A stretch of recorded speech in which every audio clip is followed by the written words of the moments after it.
You wake up in a winter wonderland, I think it's going to be a great day to talk about some history. So we left off. We were talking about the Gadsden Purchase, and we'll pick up from right there.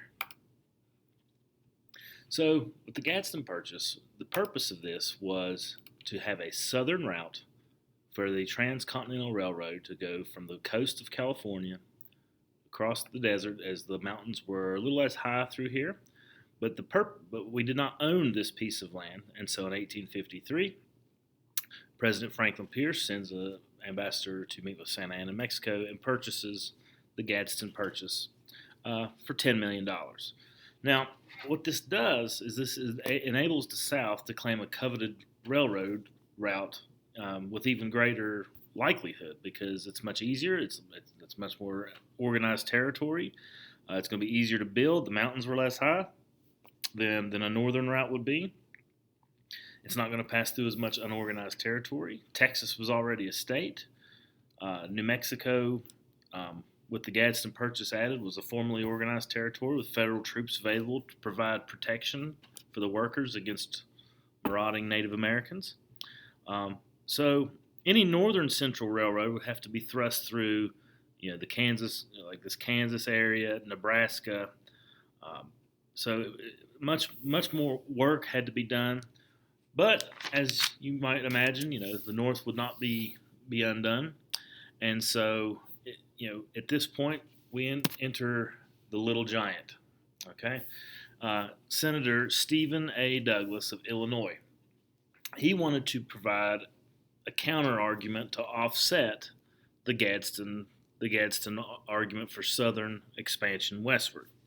Now, Stephen A. Douglas himself, as you can see, is a squat little bull-necked man, heavy-chested, and his nickname is the Little Giant. He's a pretty short fella, and he is an ardent expansionist, very much into Manifest Destiny, and he also was heavily invested in Chicago real estate. Chicago is located right here on the banks of Lake Michigan in Illinois.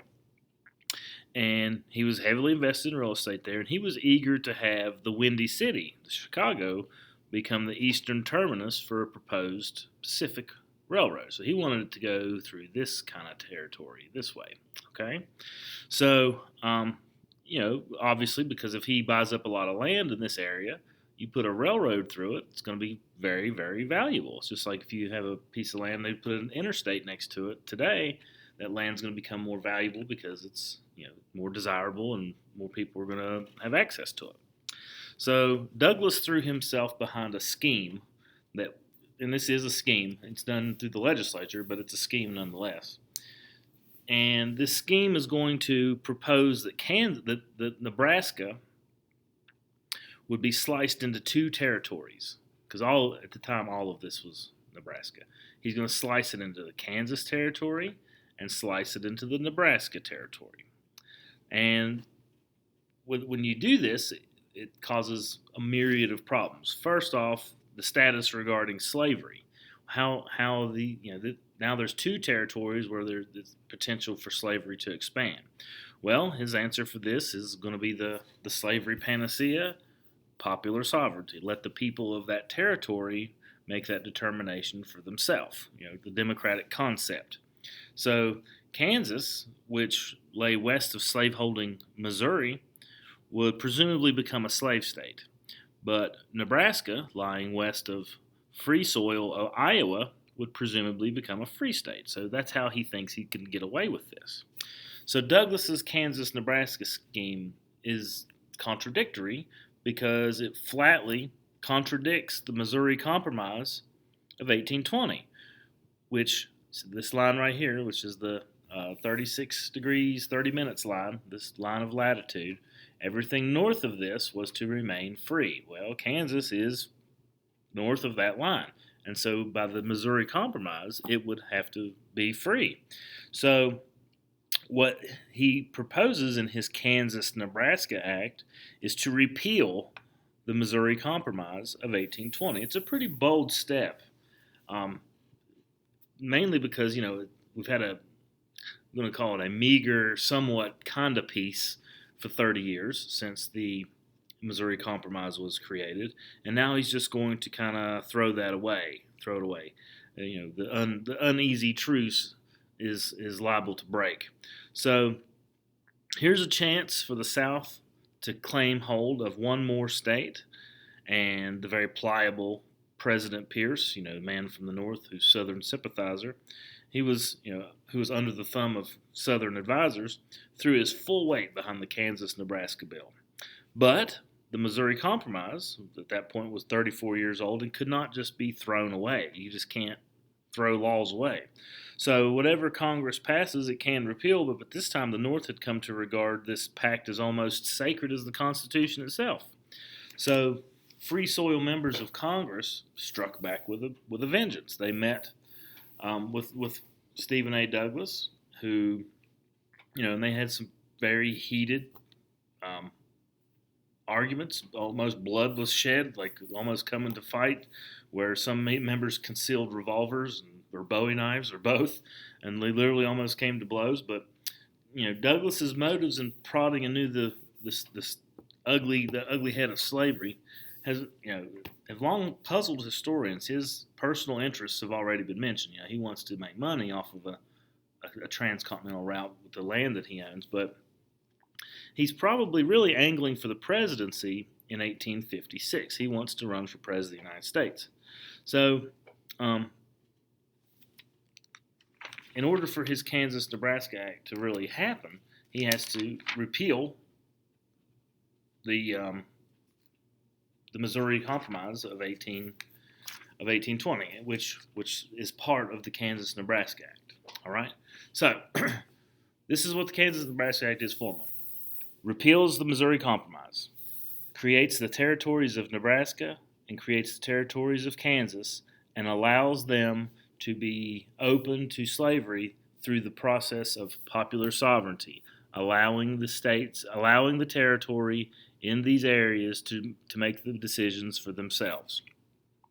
So, and that sounds great on paper, but in theory, it doesn't work. And we're going to, in the coming days, we are going to analyze just how horrible and how this turns out for the United States, and how you can almost argue the Kansas-Nebraska Act is another plank in the bridge toward the Civil War, as it does nothing to appease the problems between North and South. Just so you know that a few of our students are having issues logging in because their schedules haven't been finalized. But for specifics, if you have a Kira Hale, just got off the phone with her dad, if you would send her an invite via her West Virginia K-12 email address, the stew@.k12, that way she will be able to access your Teams meetings today. That would be greatly appreciated. If you need her email, I'm going to put it out here in just a minute, but I was trying to make sure I got everybody the information as quickly as possible. Thank you. Wonderful. All right, so we'll come back and talk more about the Kansas-Nebraska Act as time goes on. We see the ramifications of it. Okay, so we see with the Kansas-Nebraska Act creating more sectional tensions, the California Gold Rush putting pressure on the West, increasing population, the Gadsden Purchase, North versus South. Where's the Transcontinental Railroad going to go?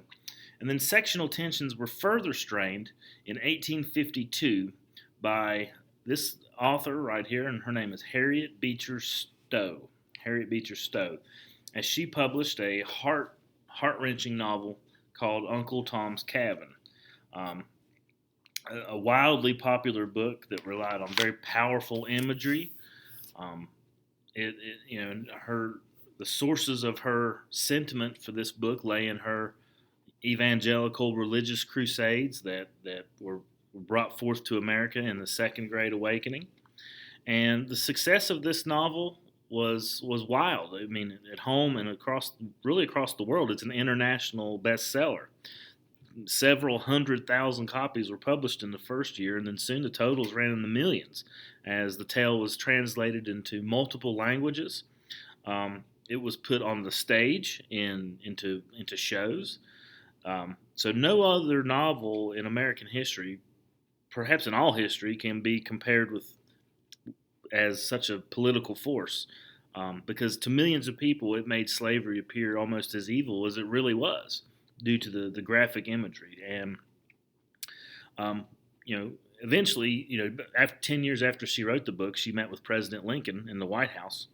And when she was introduced to President Lincoln said, "So you're the little woman who wrote the book that made this great war," because it stirred up such a an anti-slavery sentiment amongst people throughout the majority of the North, even though they're not pro seeing these free black people become equal with them. They just wanted to see slavery come to an end, and that's kind of the picture that Uncle Tom's Cabin paints. So, if you haven't read it, I would recommend it. It's a pretty good read. So, moving on, the contests for Kansas and Nebraska were underway as a result of the Kansas-Nebraska Acts, and we said that people from Nebraska would most likely want to go free, and the people from Kansas would most likely try to have a slave state. So the race is on. I mean, people from all over America begin to flood into both of these territories, trying to determine the fate of these two territories. Kansas, in particular, was one place where it became particularly violent. It became very heated. People were very divided over the issue, and enter a man by the name of John Brown, and he was very fanatical, as you most likely can tell by this picture, which is it's a cartoon. It shows the two sides, north with its this kind of like a preacher right here showing how they're using an evangelical Christianity background about how the evils of slavery. John Brown holding a Bible, Alpha and Omega. North versus South. South trying to hold on to their slaves. Slaves trying to escape to the North. As teachers, I've also sent you an email. Those of you who have Trevor Sneed, you will need to do the same thing. As the day progresses, if you have failure classes, or if you have students, for example, that have been put into your class and you have them written on your roll that they're not showing on your roll, if you would please make sure you send them an invite so that they can access your classes, that would be wonderful. If you need an email address, please feel free to swing by and I can get that for you. Thank you. So, John Brown, fanatical figure, and he goes into Kansas. He's originally from Ohio, and he brings some of his family members with him as he is on a crusade, literally a crusade to put an end to slavery. He is a staunch, strict abolitionist, and when before he got to Kansas, there were people who were obviously at odds with one another over the issue of slavery, and newspapers were printing articles. There were abolitionist newspapers and there were pro-slavery newspapers, and they would each print their own editions. When John Brown moves to Kansas with his large family, he was brooding over a recent attack that occurred in Lawrence, Kansas. It's called the Sack of Lawrence, where it was literally attacked. It was a battle that took place amongst the citizens between abolitionists and pro-slavery forces.